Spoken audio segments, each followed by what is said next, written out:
நீங்க வந்து பாஜகவ குற்றம் சாட்டுறீங்க இல்லையா? நான் குற்றம் சாட்டவில்லை. அதுல உள்ள கருத்து நீங்க என்ன சொல்லியிருந்தேன்னா, மராட்டியத்தில தங்களுடைய இலக்கை 100% எட்டிப் பிடித்து ஒரு மிக பெரும் உச்சபட்ச வெற்றியை பாரதிய ஜனதா கட்சி பெற்றிருக்கிறது. அங்கிருந்து அவர்கள் ரேடாரை எடுத்து தமிழகம் நோக்கி திருப்புவார்கள் என்று சொன்னதற்கு காரணம், அங்கே பாரதிய ஜனதா கட்சியோடு ஒரு காலத்தில் கூட்டணி கட்சியாக இருந்தவர்கள்.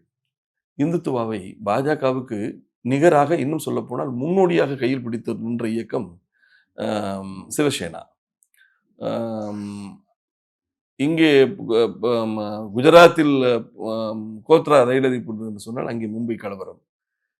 இந்து மதத்தினுடைய மத கோட்பாட்டை கையில் எடுத்து ஒரு மிக பெரும் அளவில மராட்டியத்திலே காலூன்றிய கட்சியாகத்தான் நான் அ சிவசேனாவை பார்த்திருக்கேன். அந்த சிவசேனாவோட வெகு கால கூட்டணியாக நட்பாக இருந்த இயக்கம் பாஜக. அதற்கு பிறகு அங்கே குழப்பங்கள் ஏற்பட்டது. ஷிண்டே ஒருத்தர் போர்க்கொடி பிடித்தார். அ தா தாக்கரே குடும்பத்துக்குள் பிளவுகள் வந்தது.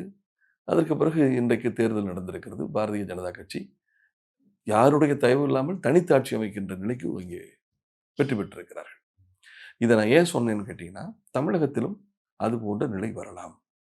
ஏனென்று கேட்டால், ஏறத்தாழ என்டிஏ என்று சொல்லக்கூடிய தேசிய ஜனநாயக கூட்டணி, பாரதிய ஜனதா கட்சியின் தலைமையில் தமிழகத்தில 18% எட்டி பிடிச்சுட்டாங்க. அதிமுகவினுடைய சதவீதம் 20, 23 அப்படின்னு வச்சுக்கலாம். கூட்டணியோடு சேர்த்து 23. 18க்கும் 18.5க்கும் 23க்கும் 4.5% வித்தியாசம் இருக்கு. பாரதிய ஜனதா கட்சி இன்னும் கொஞ்சம் என்டிஏ கூட்டணியை விசாலப்படுத்த முயற்சிக்கும். அப்படி முயற்சிக்கிற போது, அந்த கூட்டணியில் அதிமுக அங்கம் பெற்று, ஒரு கூட்டணி அமைச்சரவைக்கு ஒரு அழுத்தத்தை பாரதிய ஜனதா கட்சி கொடுக்கக்கூடும்.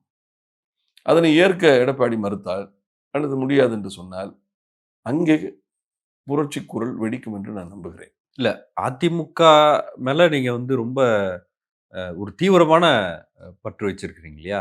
அந்த இயக்கம் இருக்கணும், உடைஞ்சிறக்கூடாதுன்னு நினைக்கிறீங்க. மீட்பு குழுலாம் அமைச்சீங்க.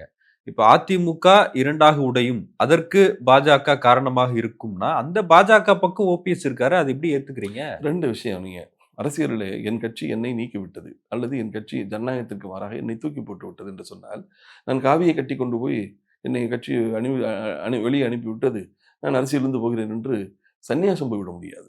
இல்ல காவி கட்டினாரு ஓபிஎஸ். இருங்க. அது காவி என்று அவர் அதிமுக வேட்டியை கட்டவில்லை. அவர் இறை வழிபாட்டின் மீது நம்பிக்கை இருக்கிறது. காவி என்பதை பாஜகவின் அடையாளமாக மட்டும் நீங்க எடுத்துக்கொள்ளக்கூடாது. காவி என்பது பக்தியை நம்பக்கூடிய இந்து மத அடையாளம் கொண்ட அனைவருக்குமானது. பழனிக்கு போறவங்களெல்லாம் அங்க காவிய கட்டிட்டு போறாங்க. சபரிமலைக்கு போறவங்கலாம் காவிய கட்டிட்டு போறாங்க. அவங்கலாம் பாஜக உறுப்பினர்கள் என்று சொல்ல முடியுமா?